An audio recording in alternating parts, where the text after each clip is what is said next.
Kepala, podcast buat lo yang suka mikir tengah malam.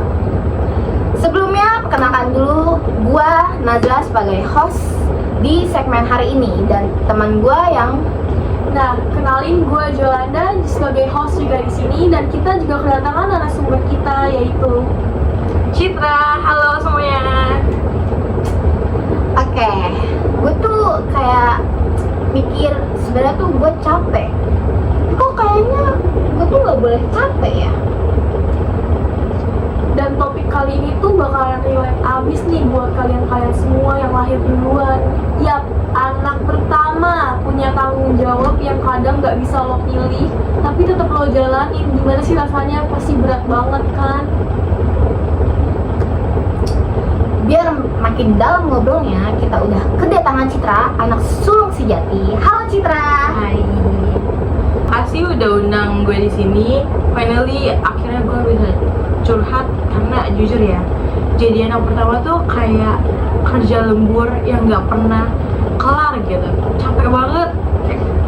Langsung aja nih ya, Citra, apa sih hal yang pengen lo beratin di jadi anak pertama?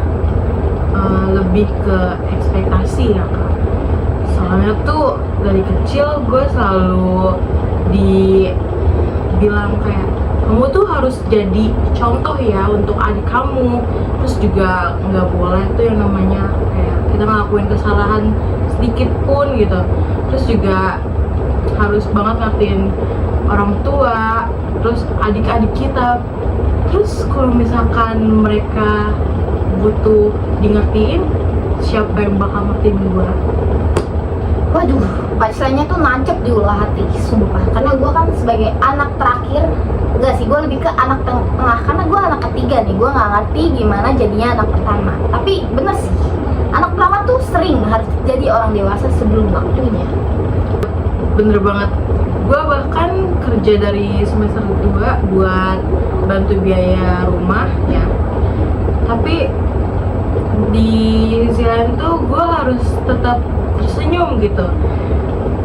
Kalau misalkan gue kelihatan ngeluh aja sedikit, pasti orang tua gue tuh langsung bilang, kamu ngeluhin apa sih?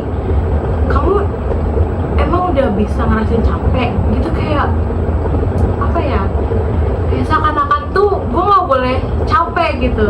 Padahal kan gue juga bisa merasakan capek ya, entah gue capek mental, entah emang fisik gue lagi capek. Tapi tuh mereka kayak, kamu ngapain gitu, kamu bisa ngapain, pasti selalu digituin gitu.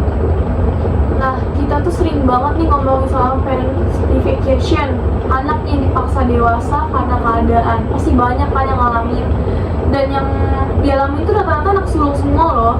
Lo sendiri pernah nggak sih ngerasa kehilangan masa muda, Cip? Pernah. Ada di satu waktu itu teman-teman gue ngajak gue buat ke Dufan kan. Nah, di sisi lain tuh adik gue juga diajak sama teman-temannya buat main. Tapi ini bukan masalah finansial, tapi lebih ke izin sih. Gue kalau misalkan izin mau main sama temen-temen gue, itu pasti nggak dibolehin. Sedangkan adik gue yang selalu diajakin main ini tuh selalu diizinin. Gue tuh jujur aja baru diizinin buat kayak keluar main jauh sama teman-teman gue itu tuh pas gue SMK. Selebihnya tuh gue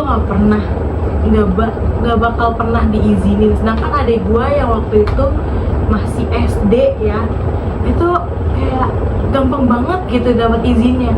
Gue kayak iri sebenarnya sama dia tuh. Tapi ada juga orang yang bilang kayak banyak gitu, kayak enak dong jadi yang paling dipercaya gitu di keluarga. Enggak sih, percaya tuh sebenarnya bukan hadiah ya. Kalau yang dikasih tanggung jawab tapi nggak dikasih dukungan juga kayak gimana gitu. Kitanya juga butuh dorongan sendiri gitu.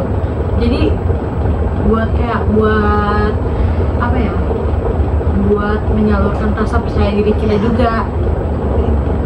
Nih, kalau misalnya lo dikasih kesempatan buat ngomong orang tua lo di saat lo umur 10 tahun, apa sih yang pengen lo bilang sih ke orang tua?